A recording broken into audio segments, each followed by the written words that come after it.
Bonjour les amis, ravi de vous retrouver pour le Betsuri Haroum du mercredi matin. La semaine dernière, nous avions vu que, en fait, le Shla Kadosh nous avait dit que Rashi et les Baal et Tosafot, ils avaient commencé à poser des questions qu'à partir du moment où ils avaient étudié tout le Talmud par cœur, qu'ils avaient connu la profondeur de l'étude de la Torah, mais qu'ils avaient aussi gardé leur place. C'est-à-dire qu'ils ne s'étaient pas enorgueillis d'avoir appris tout le Talmud. À partir du moment où ils ont appris tout le Talmud, ils ont commencé à poser des questions. C'est quoi les questions? C'est quand tu es un Talmud, tu poses des questions, quand tu es un élève. C'est pour ça que quelqu'un qui est érudit dans le langage hébreu, on l'appelle un Talmid Chacham. Un Talmid, c'est un élève Chacham intelligent. C'est quoi? C'est celui qui pose toujours des questions, qui veut comprendre, qui ne se met pas au-dessus des autres et qui ne pense pas qu'il est mieux que les autres. Dans la Torah de la Chassidoute, l'introduction est l'essentiel. Bien sûr, ce qui sera écrit par la suite, c'est fondamental. C'est très important.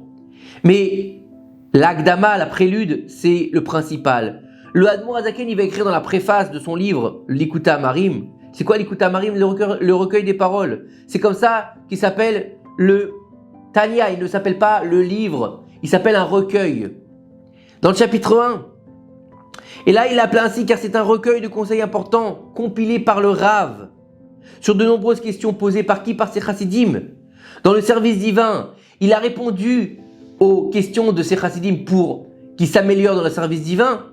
Et ensuite, il a relié ces différentes réponses. Et c'est ce que nous dit le Rav, il nous dit que je ne suis pas un écrivain, je n'ai pas écrit le Tanya, je suis juste celui qui a recueilli et mis ensemble le Tanya. Il faut savoir que devant Hachem, il existe 3 niveaux. Le Racha, donc celui qu'on appelle le mécréant, le Benoni, celui qu'on appelle le moyen, et le Tzadik, le juste.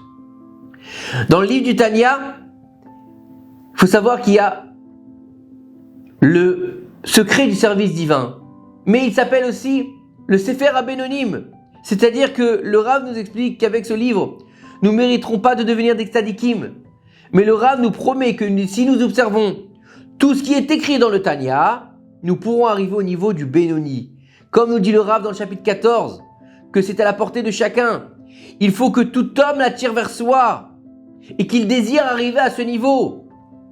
Le Tanya, le Likuta Amarim ou encore le Sefer HaBenonim sont une même entité comprenant un avo-propos et 53 chapitres qui font écho aux 53 parashiot de la Torah. Le Tanya rassemble dans ses fondements les enseignements des livres du Rambam, du Maharal de Prague et du Shla Kadosh. Le Rambam possédait une très grande crainte du ciel, il avait une Yirat Shamayim incomparable. C'est pour cela que ses décisions furent acceptées par le ciel, comme le Talmud de Babel. Il y a dans les écrits du Rambam la même sainteté qu'en dans le Talmud de Babel. Imaginez le niveau du Rambam. Il a dans ses écrits le même niveau de Talmud de la Gemara. La Knesset Hagedolah a écrit qu'il faut être aussi rigoureux sur les paroles du Rambam que sur le Talmud. L'Admor Hazaken suivait les méthodes d'étude du Maharal. Celui qui a une très grande connaissance des livres du Maharal, c'est qu'il renferme un enseignement profond dans la Torah d'Israël avec une très grande réflexion. Le Shla Kadosh, c'était l'élève émérite du Maharal avec le Kli Yakar. Le Tanya, il rassemble aussi les enseignements oraux du Baal Shem Tov, le fondateur de la Chassidoute. Et de qui?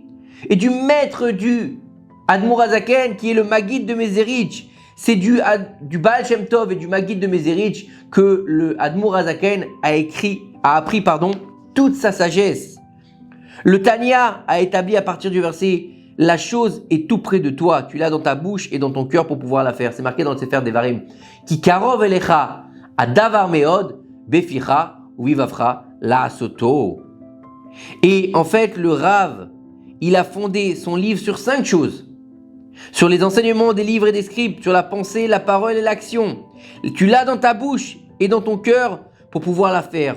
Dans ce verset, il est rappelé les 3 forces dont dispose l'homme pour servir à Kadosh Baruch Hu. La bouche, le cœur et les mains. C'est-à-dire la pensée, la parole et l'action, qui est la ligne de conduite du Baal Tanya dans son livre, le Tanya. Il dit que, en fait, la bouche parle, le cœur pense et les mains réalisent. La fin d'une action dépend de quoi? De sa première pensée. C'est-à-dire que si un homme il veut que son action réussisse, il doit d'abord la penser correctement. Et il doit la faire jusqu'au bout. Comment il va faire? il va d'abord penser. Il faut penser à ce qu'on va devoir faire. Puis ensuite, on va le dire avec la bouche. On va matérialiser la chose. Comme par exemple, quelqu'un qui doit aller à la synagogue le matin.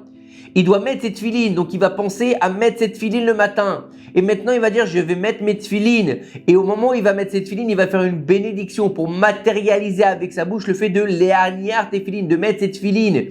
Et ensuite, une fois qu'il va le dire, il mettra ses tefilines. Donc, il aura la pensée de les mettre, la parole pour les mettre et l'action quand il les mettra. Donc, il sera complet et par ces trois facteurs, l'esprit s'habille afin de réaliser une volonté. Ça veut dire qu'en fait, le Tanya, il est basé sur trois principes qui sont le cheval de bataille du Admor Hazaken, qui karov elecha davar meod beficha ou vivavcha la soto. La pensée, la bouche et l'action. Ne reste pas quelqu'un qui pense seulement, ne sois pas un penseur, ne sois pas un philosophe, ne sois pas celui qui dit je pense donc je suis. Non, je fais donc je suis, pas je pense donc je suis. Ça c'est des philosophies qui n'est pas en rapport avec la Torah. Je matérialise que je veux faire, puisque Baruch Omer Vosé, béni celui qui dit et qui fait. Donc on a besoin de passer du moach, en fait, du cerveau, à la parole pour une matérialité, matérialiser notre pensée, puis de prendre nos mains pour la faire, puisqu'on doit rentrer dans l'action, puisqu'on est dans le monde de la Asiya. Dans ce monde-ci, c'est le monde de la Asiya. On n'est pas dans un monde où on est dans la pensée, où on est dans l'éternité. Ici, on est dans le monde de l'action. L'action, c'est faire. C'est-à-dire que quelqu'un qui dit « je vais faire Shabbat » et qui fait rien, il n'a pas fait Shabbat. Quelqu'un qui dit « je vais mettre les tefilines » et qui les met pas, juste il les regarde, il n'a pas mis les tefilines. Il faut d'abord penser à faire la mitzvah, ensuite dire ce qu'il faut, comme par exemple faire la bénédiction des tefilines pour manger par rapport à l'étude de la Torah aussi. Il faut dire une bénédiction à l'étude de la Torah. Et puis ensuite, mettre en action, faire un acte pour pouvoir réaliser cette première pensée pour qu'elle soit complète et pour qu'elle soit ensuite entourée par un niveau de complétude totale. Que ces quelques paroles nous aident à faire venir le Mashiach bimera be'aminu. Amen. Une très bonne semaine à tous.